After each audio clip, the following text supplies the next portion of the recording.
Hi all, నమస్కారం. Welcome to sports voice. ఈరోజు మన స్పెషల్ గెస్ట్ ఎవరో తెలుసా? He's none other than Telugu Titan CEO mister Shri Trinath Reddy గారు. Welcome sir. నమస్తే అండి. చాలా చాలా టైట్ టైమింగ్ అయింది. ఈరోజు ప్రో కబడ్డీ లీగ్ స్టార్ట్ అవబోతోంది. సీజన్ 12 తెలుగు టైటన్ CEO గారిని మనం కలుసుకున్నాము. కొన్ని విషయాలు తెలుగు టైటన్స్ గురించి తెలుసుకుందాం. రండి సార్. మీ తెలుగు టైటన్స్ సీజన్ 1 నుంచి చూసుకుంటే ఈరోజు సీజన్ 12కి రీచ్ అయిపోయాం. సో జర్నీ ఎలా ఉంది అప్పటికి ఇప్పటికి? Basically kabaddi pro season 1 start అయింది 2014లో. 2014 నుంచి ప్రో కబడ్డీకి ఒక పేరు వచ్చింది అంటే కేవలం తెలుగు టైటన్స్ వల్లనే వచ్చింది. సో ఎందుకంటే మనం స్టార్ ప్లేయర్స్ ఎవరైతే ఉన్నారో లైక్ రాహుల్ చౌదరి కానీ, దీపక్ నివాస్ హుడ్డా కానీ, సుకేష్ హెగ్డే కానీ, ప్రశాంత్ కుమార్ రాయ్, వీళ్ళంతా కూడా ఈవెన్ చర్లాతన్, అలానే ఇరానీ ప్లేయర్స్ని ఇంట్రడ్యూస్ చేసిందే తెలుగు టైటన్స్.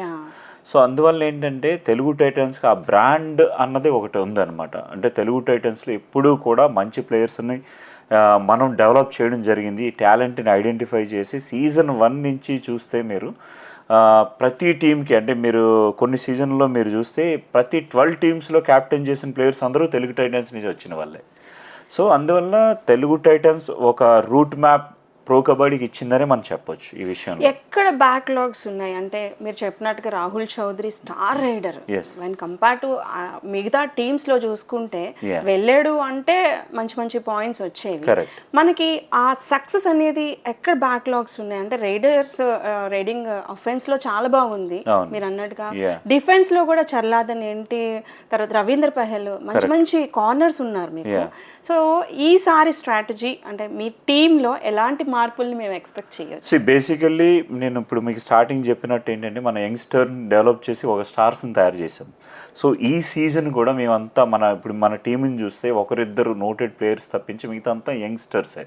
సో కిందటి సీజన్ 11లో కూడా అదే యంగ్స్టర్స్, కిషన్ కుమార్ హుడ్డా గారు అంటే పవన్ షరావత్ ఇంజురీ అయిపోయిన తర్వాత యంగ్స్టర్స్ని పెట్టి విజయ్ మాలిక్ టీం నడిపించాడు. అండ్ గత ప్రీవియస్ సీజన్స్లో చూసుకుంటే మాత్రం లాస్ట్ సీజన్లో మాత్రం టీం చాలా అద్భుతంగా ఆడి కేవలం ఒక్క పాయింట్తో మన ప్లే ఆఫ్స్ రీచ్ అవ్వలేకపోయాం. సేమ్ టీమ్ ఐ థింక్ ఈసారి మనం hardly there are 2 to 3 changes in the team.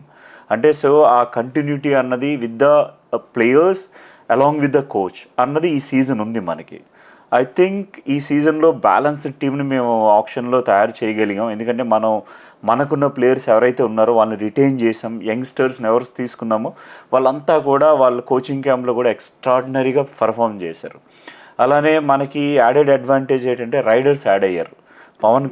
Pawan Kumar Sehrawat ప్లేస్లో భరత్ హుడ్డా వచ్చాడు, తర్వాత అలాగే జై భగవాన్ వచ్చాడు. సో ఈ ఇద్దరు కూడా ఒకరి ప్లేస్ని ఇద్దరు భర్తీ చేస్తున్నారు.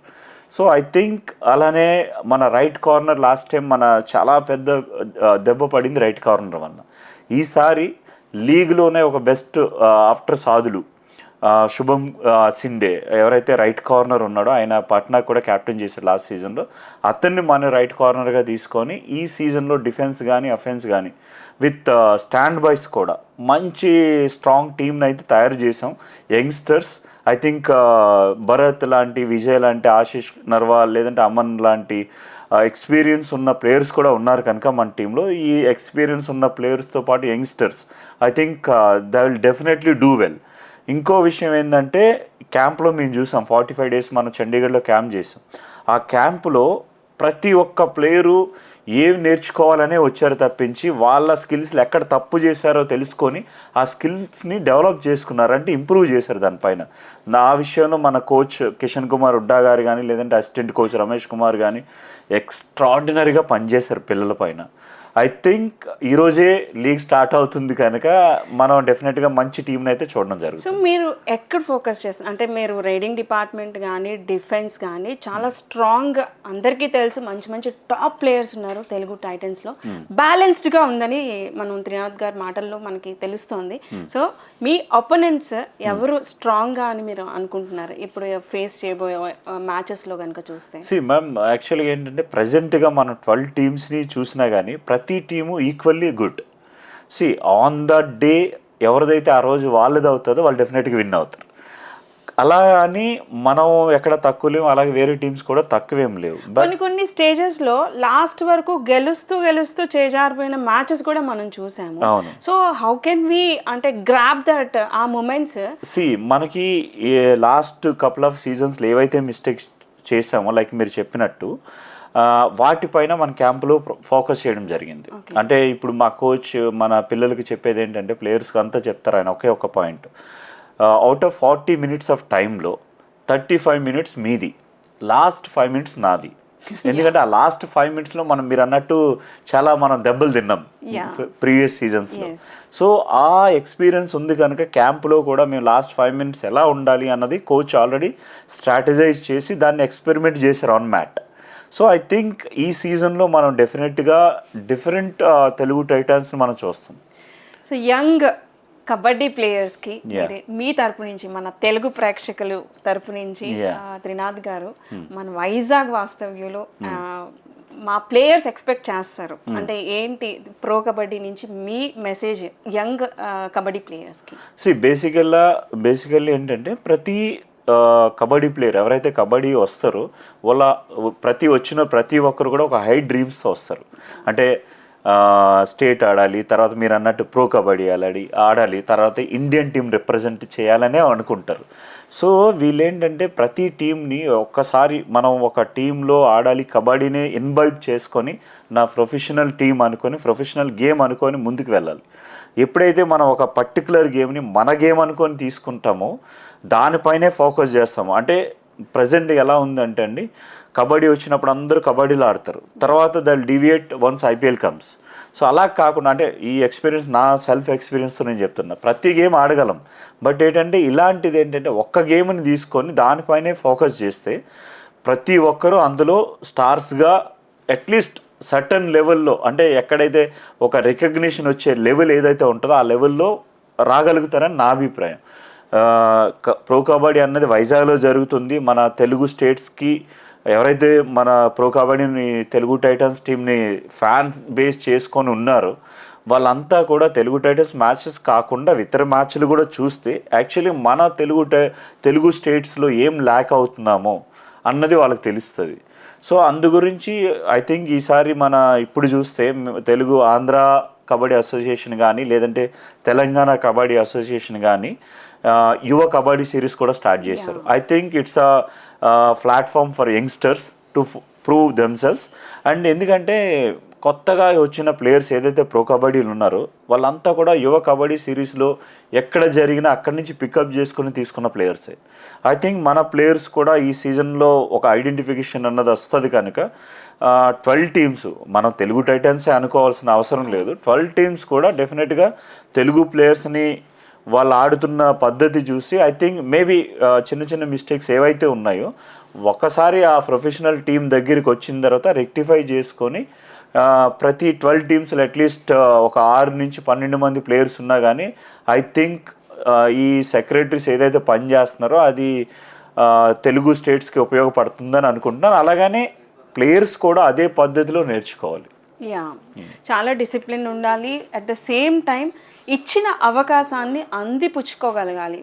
త్రినాథ్ గారు చెప్పినట్టు 2 తెలుగు స్టేట్స్లో కూడా ఒక బిగ్గెస్ట్ ప్లాట్ఫామ్ యువ kabaddi series. At the same time ఈ ప్రో కబడ్డీ ఆడాలి అంటే సర్టన్ సెలెక్షన్ ప్రాసెస్ ఏమైనా ఉంటుందా త్రినాథ్? బేసిక్గా ఏదైనా కానీ any sport you pick it up district level నుంచి స్టార్ట్ అవుతుంది. District to zone to state represent చేసిన తర్వాత ఎక్కడైతే జూనియర్ నేషనల్స్ కానీ మన కబడ్డీ విషయానికే వస్తాయి, junior nationals then senior nationals. ఈ జూనియర్ నేషనల్స్నే మనం తీసుకుంటే జూనియర్ నేషనల్స్లో పర్ఫామ్ చేసి క్వార్టర్ ఫైనల్స్కి అయిన టీమ్స్ అన్నీ కూడా ప్రతి టీము కోచెస్ కానీ మేనేజ్మెంట్ కానీ స్కౌటింగ్ వెళ్ళినప్పుడు అబ్జర్వ్ చేస్తారు. తర్వాత వాళ్ళు సెలక్షన్ ట్రయల్స్ పెట్టిన తర్వాత ఈ ప్లేయర్స్ని పిలిచి వాళ్ళపైన ఒక 10 to 15 days క్యాంప్ పెట్టిన తర్వాత వాళ్ళు టాలెంట్ ఉన్న ప్లేయర్స్ని పికప్ చేసుకొని వాళ్ళ టీంలో సైన్ చేసుకుంటారు as new young players. So ఆ new young so NYP players అన్నది 18 to 22 ఏజ్ కేటగిరీ ఉంటుంది. సో ఈ 18 to 22లో ఎవరున్నా మంచి స్టార్స్ ఉంటే డెఫినెట్గా ప్రతి టీము ముగ్గురు ప్లేయర్స్ని, అంటే ఇప్పుడు నలుగురిని చేశారు. సో సైన్ చేసుకునే అవకాశం ఉంది. బట్ అలాగే సైన్ చేసుకున్న ప్లేయర్స్ కూడా 2 సంవత్సరాల అవకాశం ఇస్తుంది. అంతేకాకుండా మీరు అన్నట్టు నెక్స్ట్ సీనియర్ నేషనల్స్ అయితే కనుక సీనియర్ నేషనల్స్లో ఏ టీమ్స్ అయితే క్వార్టర్ ఫైనల్స్ వరకు రీచ్ అవుతాయో, క్వార్టర్ ఫైనల్స్ రీచ్ అయిన ప్రతి టీం కూడా they will win to the option. So ప్రతి కోచ్ కానీ మేనేజ్మెంట్, ఫ్రాంచైజీ మేనేజ్మెంట్ కానీ వెళ్ళటం జరుగుతుంది, అక్కడ మనం చూడడం కూడా జరుగుతుంది. చూసిన తర్వాత అప్పుడు ఆప్షన్లో మనం స్ట్రాటజైజ్ చేయడం ఉంటుంది. Okay, so nice. చాలా విషయాలు తెలుసుకున్నాము ఈరోజు త్రినాథ్ రెడ్డి గారి ద్వారా. ఎందుకంటే మనం టీవీలో చూడడం వేరు, ఆ ప్రాక్టికల్ అప్రోచ్ అనేది ఎవరిని కనుక్కోవాలి ఎలా అనేది ప్రాసెస్ చాలా మందికి తెలియకపోవచ్చు. ఈ ప్లాట్ఫామ్ ద్వారా మన తెలుగు టైటన్స్ CEO గారి మాటల్లో మనం చాలా విషయాలు తెలుసుకుందాం. Thank you so much Trinath గారు. Wish you all the best. Telugu Titans గెలవాలని ఈ సీజన్ మనస్ఫూర్తిగా కోరుకుంటున్నాం. Thank you so much. And ఫైనల్గా తెలుగు టైటన్స్ మ్యాచెస్కి ప్రేక్షకులు అందరూ వచ్చి, తెలుగు టైటన్స్ ఫ్యాన్స్ అందరూ స్టేడియంకి వచ్చి తెలుగు టైటన్స్ని ఎంకరేజ్ చేయండి. డెఫినెట్గా మా సైడ్ నుంచి మేము ఎంత ఇవ్వగలుగుతామో 100% కంటే ఎక్కువ ఇవ్వడానికే ట్రై చేస్తాం. మీ బ్లెస్సింగ్స్, మీ సపోర్ట్ మాకు ఎప్పుడూ ఉండాలి. And I request everyone to come and watch the matches at the stadium. And మీరు బూస్ట్ చేస్తే మన టీం డెఫినెట్గా పర్ఫామ్ చేస్తుంది. అండ్ అలాగే youngsters who are picking up kabaddi as their professional game, just దానిపైనే ఫోకస్ చేయండి. ఫోకస్ చేసి డెఫినెట్గా మేము ఏ క్యాంప్ చేసినా కానీ యంగ్స్టర్స్ టాలెంట్ ఐడెంటిఫై చేసి మా టీంలో వచ్చేలాగా, మన టీంలో వచ్చేలాగానే మేము ప్రయత్నిస్తాం. తెలుగు ప్లేయర్స్కి అవకాశాలు ఇవ్వడానికే ట్రై చేస్తాం. Thank you so much. Thank you so much. అవకాశం వదలద్దు, ఆకాశం మన హద్దు. ఓకే, మనం ప్రో కబడ్డీకి సక్సెస్ తేవాలి. అందరూ రండి, మన తెలుగు టైటన్స్కి సపోర్ట్ చేయండి. Thank you so much.